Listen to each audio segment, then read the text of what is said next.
আসসালামু আলাইকুম। আজকের ভিডিওটা মূলত পুলিশের বিষয়ে।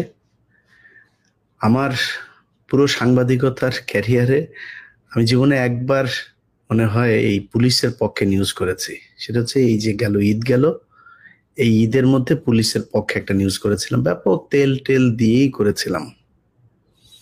কারণ হচ্ছে পুলিশকে একটু একটু তেল দিয়ে তৈলাক্ত করে তারপরে ভালো একটা পজিশনে আনার জন্য। মানে ধরেন পুলিশের বাংলাদেশ মানে পুলিশ ভাই আপনারা রাগ করেন না, আপনাদের চরিত্রটাই বানানো হয়েছে। এখানে কেউ সৎ থাকলেই তার চাকরি করা কঠিন। অনেক সৎ মানুষ আছেন আপনারা, কিন্তু সংস্থাটা মূলত করাপ্টেড একটা সংস্থা। এখানে মানে অন এভারেজ বলে দেওয়া যায় পুলিশ ঘুষ খায়, এটা বলা যায়। যদি আপনাদের আলোচনা একটু বেশি আসে, কেন আসে এটা বলতে পারেন যে খালি আমাদের নিয়ে আলোচনা হয়। কারণ হচ্ছে একটা মানুষের যদি সমস্যা হয়, কেউ যদি দুর্নীতি দমন কমিশনে কোন একটা ফাইলের জন্য যে তার শুধু ওইটার জন্যই কাজ, একটা ভূমি অফিসে গিয়েছে শুধু ভূমির জন্যই কাজ, কিন্তু পুলিশ এমন একটা জায়গায় সব কিছুর জন্য আপনাদের আহ, দ্বারস্থ আমাদেরকে হতে হয়। যে কারণে আপনাদের আলোচনাটাও বেশি আসবে, খুব স্বাভাবিক। এবং আপনাদেরকে স্পেসিফিক দায়িত্ব দেওয়া হয়েছে জননিরাপত্তা রক্ষার জন্য।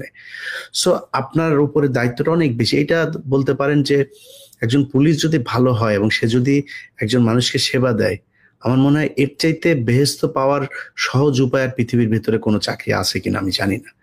আমার মনে হয় পুলিশ এবং ডাক্তার এই দুইটাই সবচাইতে খুব ক্লোজলি মানুষকে সেবা দেওয়ার আসলেই দুইটা জায়গা। তো এই কারণে আপনাদের নিয়ে আলোচনা সমালোচনা বেশি হবে, খুব স্বাভাবিক। তো আমরা অনেক কিছু জানি 5 তারিখের পর থেকে কোন কোন ডিআইজি, খুলনার কোন বিশেষ ব্যক্তি, কারা কারা কোটি কোটি টাকা, শত শত কোটি টাকার মালিক হয়েছেন, আওয়ামী লীগের লোকজনকে টাকা পয়সা নিয়ে বিভিন্ন পদে বসাচ্ছেন, ট্রান্সফার করছেন, পদোন্নতি দিচ্ছেন, এসব আমরা জানি। আমার সাথে জেলখানায় যাদের কথা হইতো আওয়ামী লীগের সময়ে, তাদের মধ্যে একজন ডিআইজি জেল খেটেছেন। খুব ব্যস্ততার ভেতরে কাজ করতাম। বাংলাদেশের সাথে সময়ের একটা পার্থক্য আছে, যে কারণে অনেকের সাথে কথা বলা হতো না। কিন্তু নিজের পরিবারের কারো ফোনও যদি মিস করতাম, ওই ব্যক্তির ফোনটা মিস করতাম না, কারণ উনি জেলখানায় থেকে সময় পায় না। যখনই ফোন দিত ফোনটা ধরতাম, কথা হইতো দীর্ঘ সময়। কথার আগে পরে আল্লাহ মাশাল্লাহ আলহামদুলিল্লাহ, নামাজ রোজার বাইরে কোনো কথা নাই।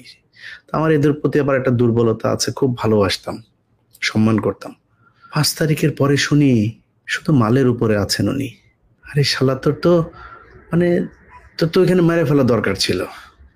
আর তুই এত বিপদ থেকে আল্লাহ বাঁচিয়েছে, এর পরেও